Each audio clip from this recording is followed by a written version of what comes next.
Bonsoir mes amis, dans cette vidéo, on arrive à la dernière étape de notre découverte de l'œuvre de Hegel, la raison dans l'histoire. Depuis 3 vidéos, on plonge dans la pensée passionnante de Hegel à travers cet ouvrage exigeant. On a d'abord posé les fondements de l'approche hegelienne de l'histoire. On a vu que pour Hegel, l'histoire universelle n'est pas un simple enchaînement de faits, mais un processus dans lequel l'esprit se réalise peu à peu dans le monde. Un processus rationnel, orienté, structuré, dont la finalité est la liberté universelle et surtout la prise de conscience progressive par l'humanité de cette liberté qui est en train de se réaliser. On a ensuite vu que cette réalisation de l'esprit passe par les peuples, par les institutions comme l'État, par les passions, les conflits, même par les intérêts les plus égoïstes, qui sont intégrés par la raison dans ce mouvement plus vaste. La raison se sert des passions et des intérêts particuliers pour faire progresser la liberté. C'est d'ailleurs ce que Hegel appelle la ruse de la raison. Dans la dernière vidéo, on s'est intéressé aux conditions naturelles de l'histoire. Pour que l'esprit puisse se réaliser, il lui faut un ancrage. Et cet ancrage, c'est la nature, le climat, le terrain, la géographie. Des éléments qui ne déterminent pas l'esprit, mais qui orientent, qui façonnent la manière dont l'esprit s'exprime au sein d'un peuple donné. Ce soir, pour clore cette série de vidéos, on va se plonger dans le dernier chapitre de la raison dans l'histoire, pour comprendre comment Hegel découpe l'histoire universelle elle-même. Pour lui, l'histoire suit un mouvement, une logique. Elle progresse vers la liberté universelle, non pas de manière linéaire, mais dialectiquement, avec ses contradictions et ses dépassements. Hegel distingue 4 grandes périodes qui correspondent à 4 grandes civilisations et à 4 étapes de la réalisation de la liberté. Ces 4 mondes sont le monde oriental, le monde grec, le monde romain et l'émergence du christianisme, et enfin le monde germanique.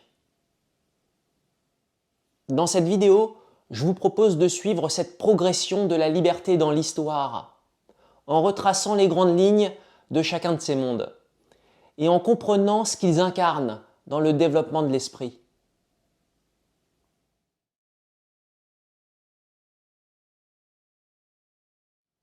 La dernière étape de notre série sur la raison dans l'histoire commence avec une vue d'ensemble de ce que Hegel appelle la partition de l'histoire universelle. Ce dernier chapitre est central parce qu'il permet de saisir d'un seul regard le parcours de l'esprit dans l'histoire. Et pour introduire ce parcours, Hegel utilise une image très forte, celle du soleil. Cette image, bien plus qu'un simple repère géographique, représente symboliquement le déploiement de l'esprit. Le soleil symbolise la clarté du rapport de l'homme à lui-même. Le parcours de l'humanité suit ainsi un mouvement semblable à celui du soleil dans le ciel, de l'est à l'ouest, de l'extériorité lumineuse à l'intériorité réfléchie. Pour bien comprendre cette image, au début, au lever du soleil, l'homme admire la lumière venant de l'horizon puis du ciel. Il s'oublie dans cette clarté nouvelle. Le rapport de l'homme à lui-même est donc encore global, vague, impersonnel.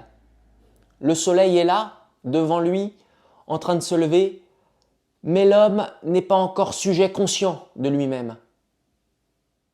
Puis peu à peu, quand le soleil s'élève progressivement dans le ciel, le regard de l'homme se détourne de la lumière extérieure pour se tourner vers lui-même, vers sa propre pensée.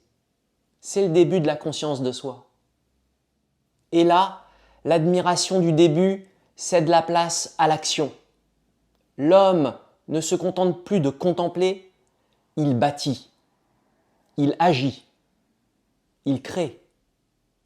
Et à la fin de ce parcours, dit Hegel, ce n'est plus un soleil extérieur qui éclaire l'homme, c'est un soleil intérieur.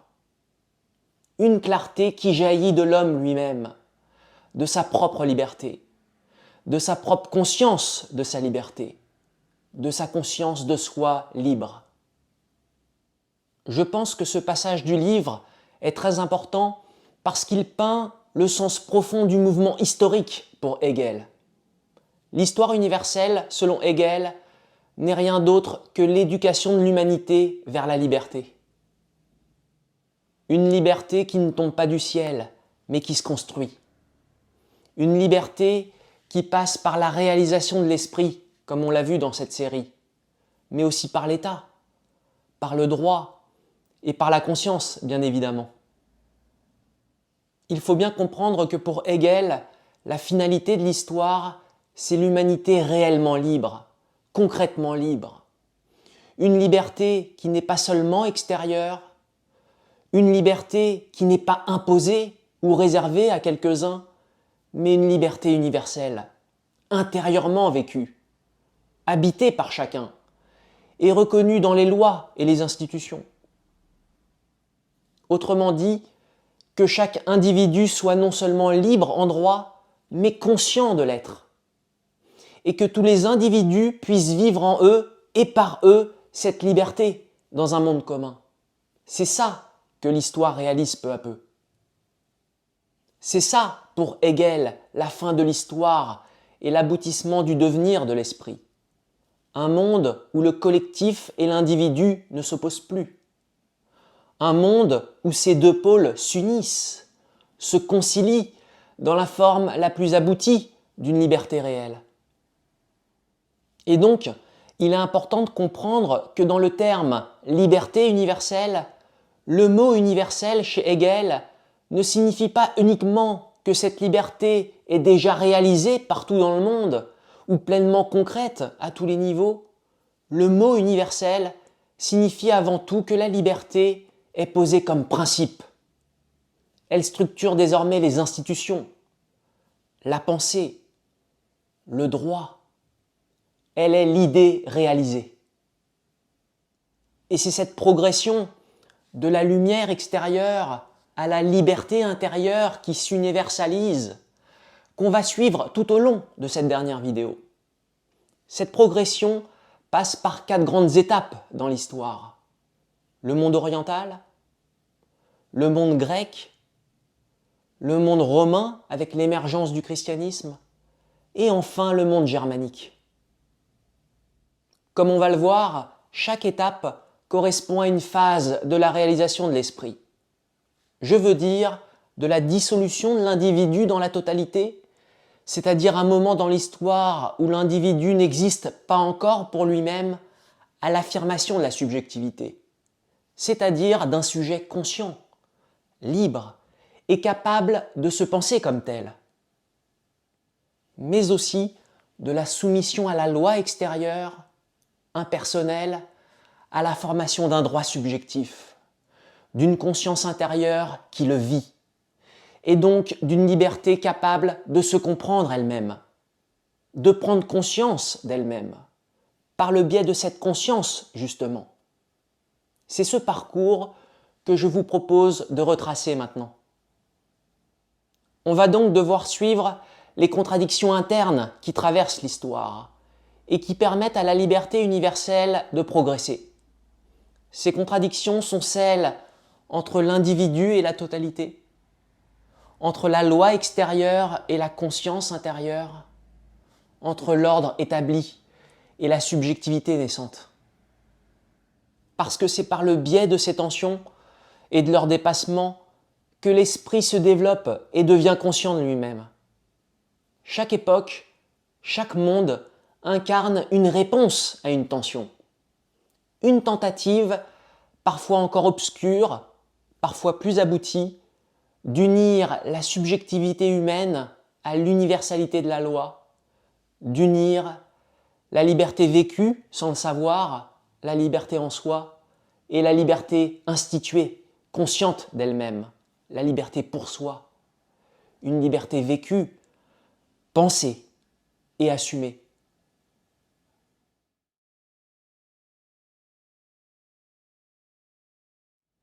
Le premier monde que Hegel décrit, c'est le monde oriental. Ce monde représente la première figure de l'esprit. Un esprit encore en germe et exclusivement collectif. Ce n'est pas encore un monde de liberté individuelle.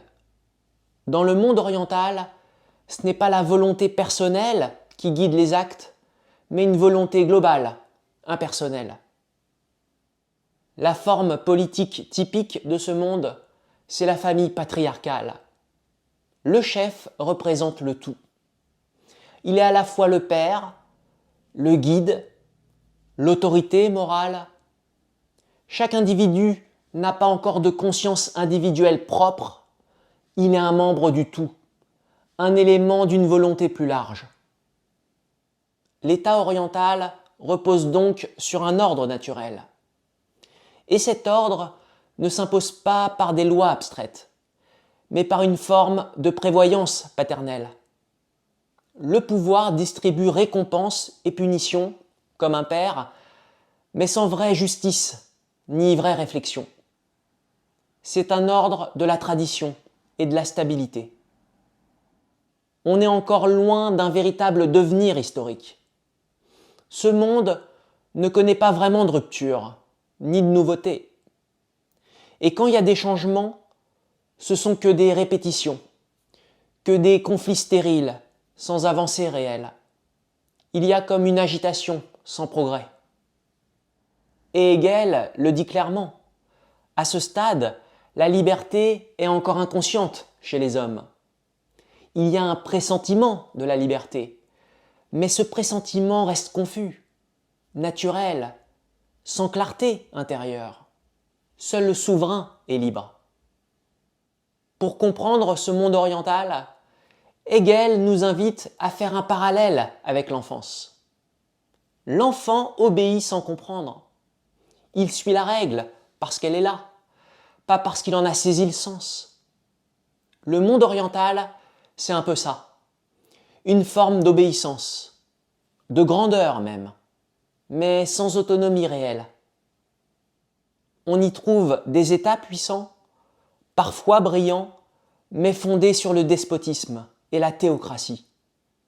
La morale est encadrée par l'État, même la religion y est soumise. L'idée de bien peut s'affirmer, mais elle reste incarnée par le souverain lui-même. L'ordre peut aussi reposer sur un système de caste rigide, qui enferme chacun dans un rôle prédéfini. Ce qu'on observe, c'est que l'esprit ne s'est pas encore reconnu lui-même dans la liberté individuelle. L'État reste une figure du pouvoir absolu. Et ce pouvoir n'est pas encore au service de la liberté. Il manque la subjectivité. Pour bien comprendre, résumons. À cette période de l'histoire universelle que constitue le monde oriental, le souverain, je veux dire le despote éclairé, le père de la nation, incarne la totalité. Et l'individu n'existe que comme une simple partie d'un tout impersonnel, au sein d'un ordre immédiat et stable. Et à ce stade, il faut bien le dire, il n'y a pas encore de véritable contradiction interne, ni de tension au sein du concept. Parce que la subjectivité n'est pas née. La liberté n'est pas encore présente en tant que telle chez les hommes. Seul le souverain est libre. Le monde oriental incarne donc une figure rigide, où rien ne pousse encore à dépasser cet état. Mais ce monde oriental porte tout de même en germe un pressentiment de la liberté. Mais un pressentiment encore confus, encore inconscient, qui ne se manifestera qu'ailleurs. L'esprit est donc au début de son déploiement. Mais cette forme archaïque de l'esprit appelle déjà à une évolution. Et c'est par la limitation même de ce monde, par son aspect contraignant, par son immobilité, que la dynamique de l'histoire va pouvoir par la suite s'enclencher.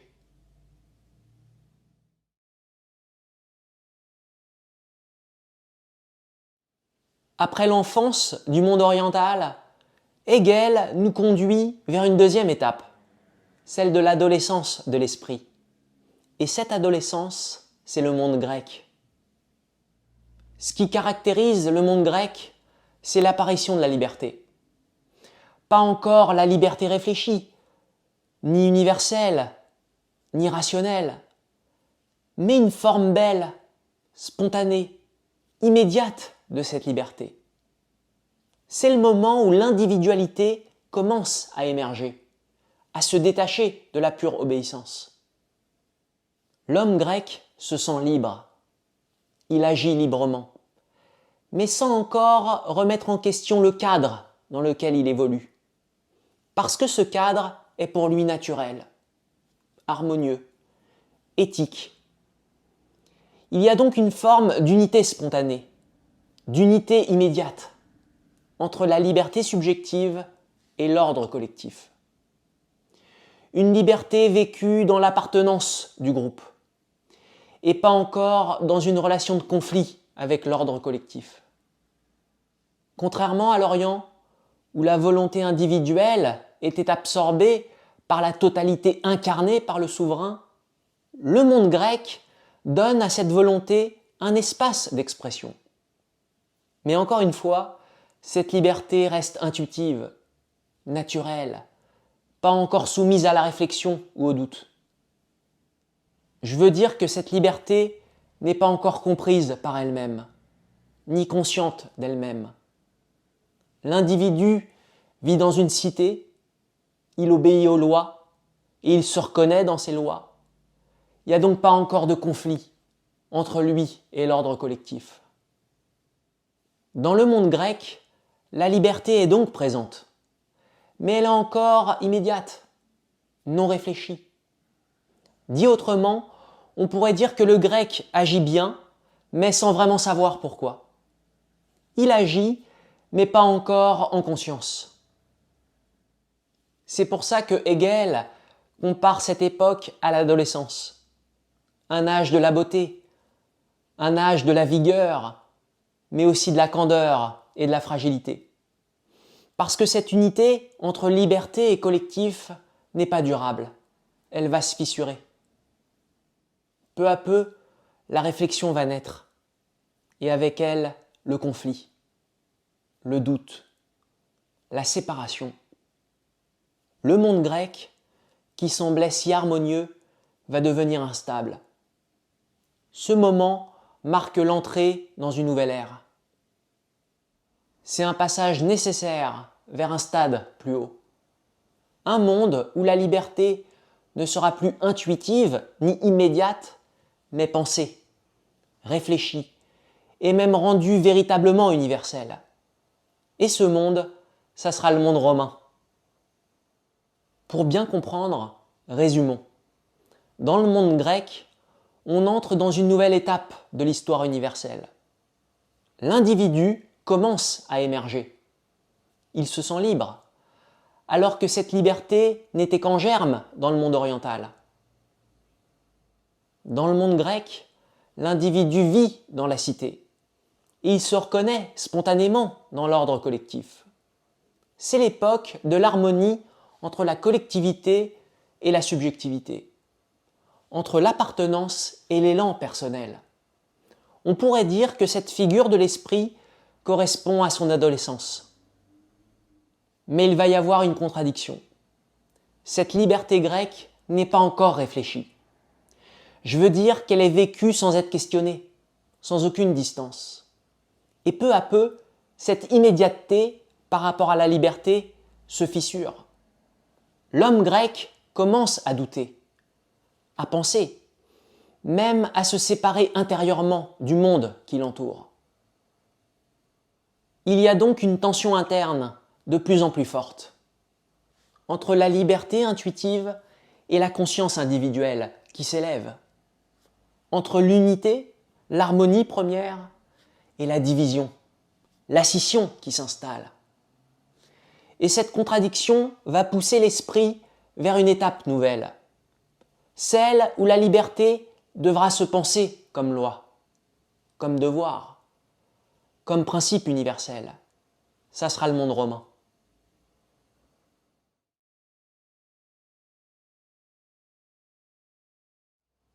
La troisième étape de l'histoire, selon Hegel, c'est le monde romain et le christianisme.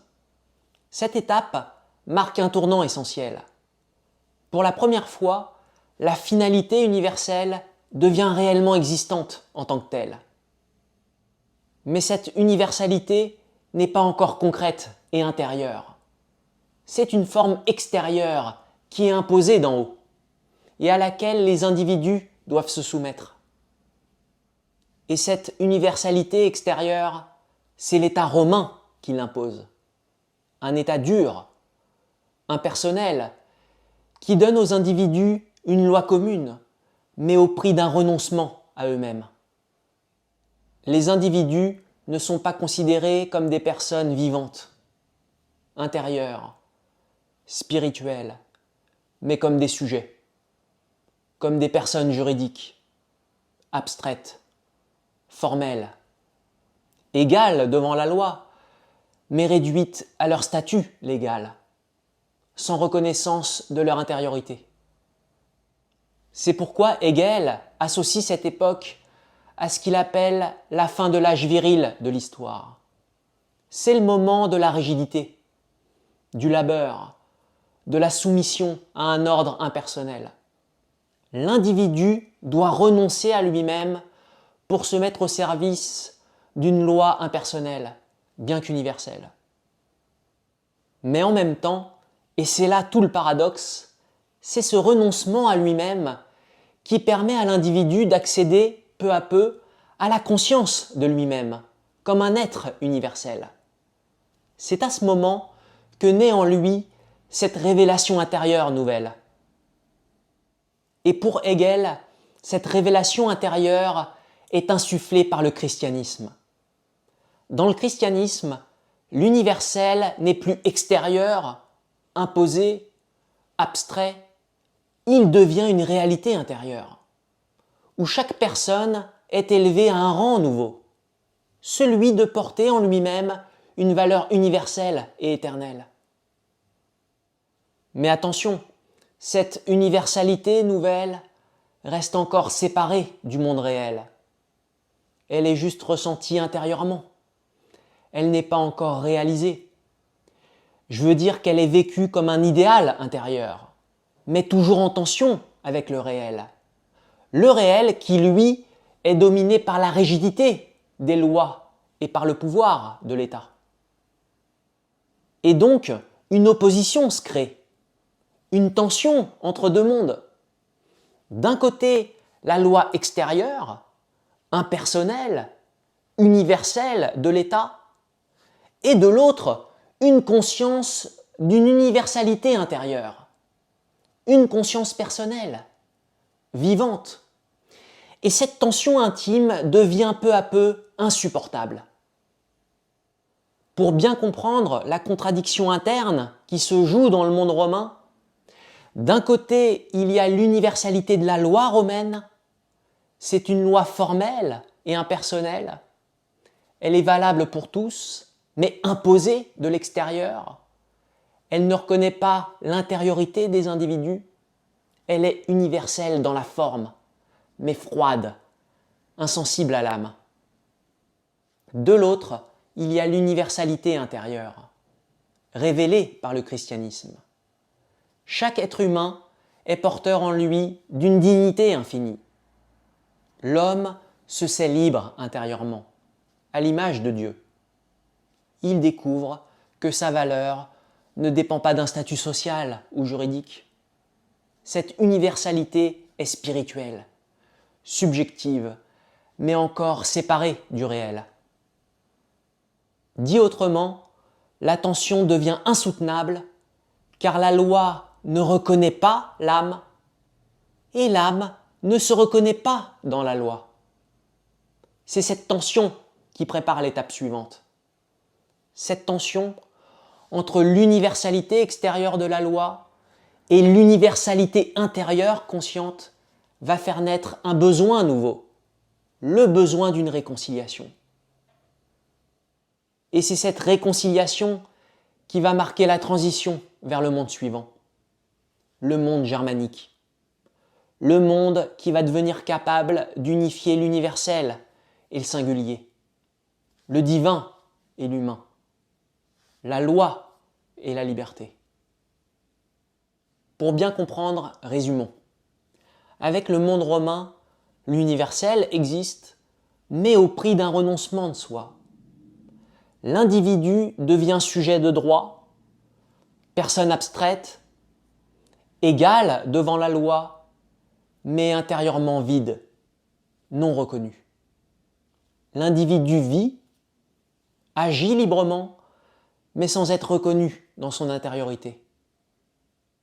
C'est là que naît la grande contradiction de cette époque, entre la loi extérieure, impersonnelle, l'universalité imposée par l'État, et la conscience intérieure de sa propre universalité, conscience née du christianisme, et par laquelle chaque individu découvre en lui une valeur infinie, une dignité universelle, parce qu'il est à l'image de Dieu. Cette opposition entre loi et conscience devient de plus en plus intenable, de plus en plus douloureuse, parce que cette intériorité reste séparée du réel. Elle n'est pas concrète. Il y a donc au fond une fracture entre l'intérieur et l'extérieur, entre l'âme et la loi, entre la foi et l'ordre établi. Et cette tension va préparer la synthèse suivante. Une synthèse qui cherchera à réconcilier le monde et l'esprit, l'institution et la subjectivité. Ça sera le monde germanique.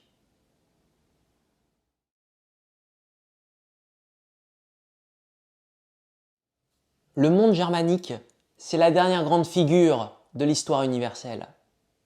C'est le moment où l'universalité intérieure, qui commençait à se révéler dans le monde romain à travers le christianisme, cesse d'être séparée du réel, d'être simplement intérieure. Dans le monde germanique, l'individu ne porte plus seulement en lui cette universalité spirituelle, il vit désormais cette universalité dans le monde, à travers les institutions. Par cette universalité reconnue par les institutions, la liberté devient consciente d'elle-même. Je veux dire que la liberté est vécue, comprise, reconnue, universelle, et cette liberté produit elle-même, par son mouvement réflexif, ses propres institutions. Avant de poursuivre, il est important de bien comprendre le lien fondamental entre liberté et universalité, qui est au cœur de toute la pensée de Hegel. Parce qu'on pourrait se demander pourquoi est-ce que la liberté doit forcément passer par l'universel? Pourquoi est-ce que ma liberté personnelle ne suffirait pas? Et la réponse de Hegel, c'est que la vraie liberté, ce n'est pas juste faire ce que je veux. Ce n'est pas suivre mes désirs, mes impulsions ou mes intérêts immédiats. C'est une forme de liberté, mais limitée à soi, une liberté arbitraire. La vraie liberté, pour Hegel, c'est quand ma volonté se détache de ce qui est purement subjectif pour viser ce qui est juste, ce qui vaut pour tous, ce qui peut être pensé comme une loi. Autrement dit, je suis vraiment libre quand je choisis d'agir selon des principes universels, que je reconnais comme valables, non seulement pour moi, mais pour tous les autres aussi.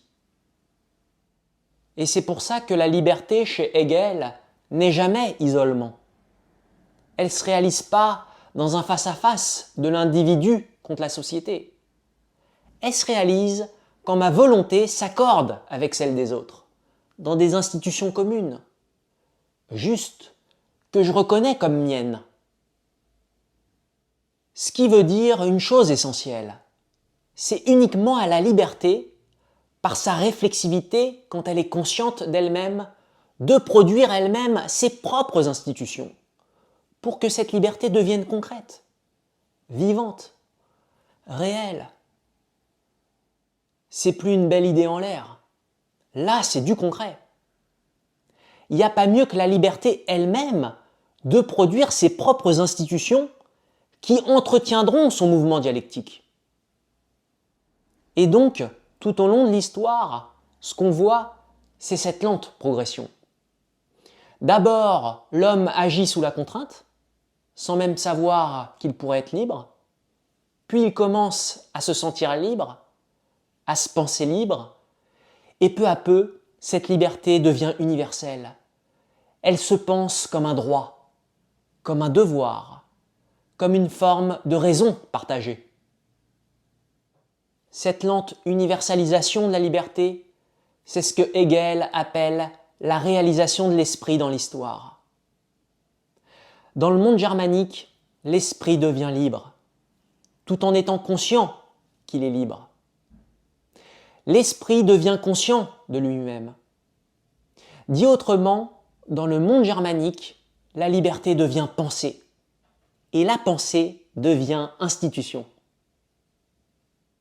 Et c'est ça, pour Hegel, le monde germanique.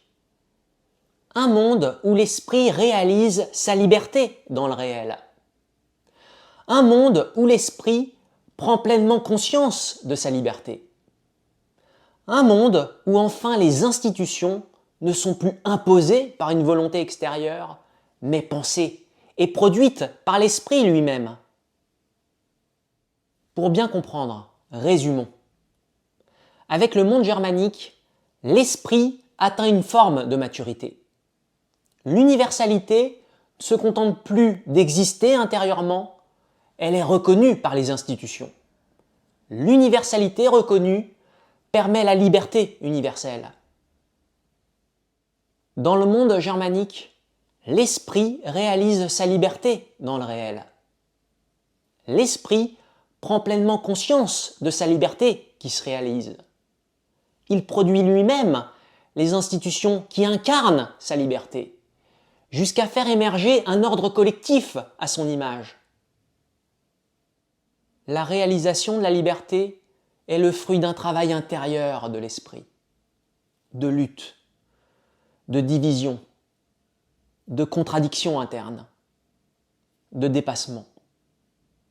Et même à ce stade, l'histoire continue, car l'esprit, devenu conscient de lui-même, cherche encore à se réaliser dans de nouvelles formes.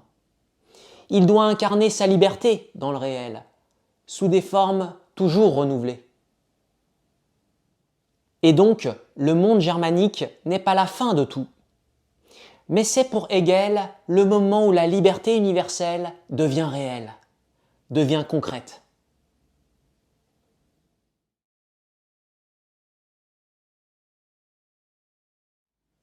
Avant de clore cette série, je souhaite faire un petit résumé d'ensemble de ces 4 mondes. Parce que chez Hegel, ces 4 grandes périodes ne sont pas simplement des blocs historiques, elles sont des étapes clés et concrètes de ce long mouvement par lequel la liberté se déploie, peu à peu, dans le monde. D'abord, il y a le monde oriental. Dans ce monde, la liberté n'existe que pour un seul, le souverain. Le peuple, lui, n'est pas encore reconnu comme porteur de liberté. L'ordre collectif est imposé d'en haut, et l'individu n'existe pas encore pour lui-même. On pourrait dire que la liberté y est encore enfouie, présente en germe, mais inconsciente. Il s'agit de la liberté en soi, vécue par le souverain seulement. Ensuite vient le monde grec. C'est un monde plus lumineux, plus libre en apparence. L'homme grec se sent libre. Il agit librement, mais sans remettre en question le cadre dans lequel il évolue. Parce que ce cadre est pour lui naturel, harmonieux, éthique. Il y a donc une forme d'unité spontanée entre la liberté individuelle et l'ordre collectif. Mais cette unité est encore immédiate, non réfléchie. C'est une liberté vécue dans l'appartenance à un collectif, pas encore dans la pleine conscience de soi. Mais cette harmonie commence à se fissurer. La pensée grecque s'éveille à elle-même. Le doute naît. La subjectivité commence à se révéler. Et c'est cette montée de la subjectivité encore fragile, qui viendra ébranler l'unité grecque et préparer le monde romain. Puis vient le monde romain, qui marque un tournant.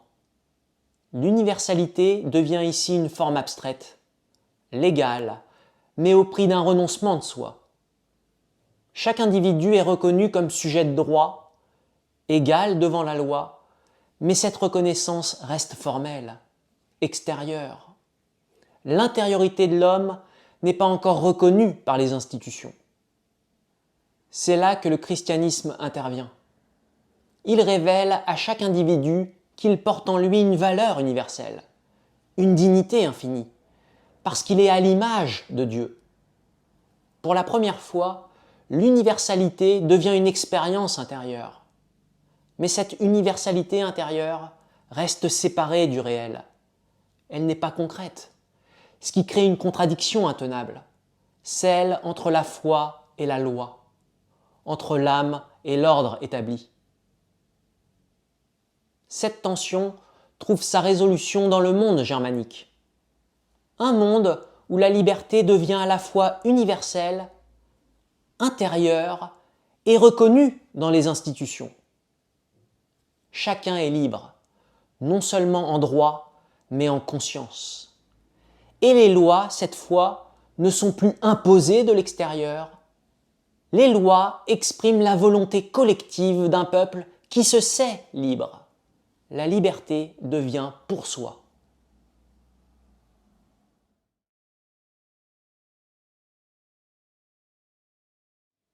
On arrive au bout de cette série sur la raison dans l'histoire de Hegel. Sur plusieurs vidéos, on a pris le temps d'entrer dans la pensée hegelienne, pas à pas. On a vu ce que Hegel entend par raison, par esprit, et comment l'histoire peut être comprise comme un déploiement de la liberté universelle. Le but de cette série a surtout été de sortir un peu de soi, d'aller au-delà du seul développement personnel, encouragé sur cette chaîne. Aussi de vous faire découvrir la pensée de Hegel, à travers son œuvre La raison dans l'histoire, qui est un complément indispensable à la phénoménologie de l'esprit, pour bien saisir comment la totalité du réel, l'histoire, se réalise. Mais ce parcours, cette réalisation de la liberté dans le réel, n'est pas fini. Et je pense qu'y réfléchir peut nous donner une orientation, même une profondeur à notre existence, à chacun. C'est une autre manière de regarder le monde et l'histoire dans sa réalisation, pour nous aider à prendre du recul sur nos propres difficultés de tous les jours. N'hésitez pas à me faire part de vos questions et de vos réflexions en commentaire. Je tâcherai de répondre au plus vite. Je vous remercie d'avoir suivi cette série. Je vous dis à très bientôt sur la chaîne, dans une prochaine vidéo.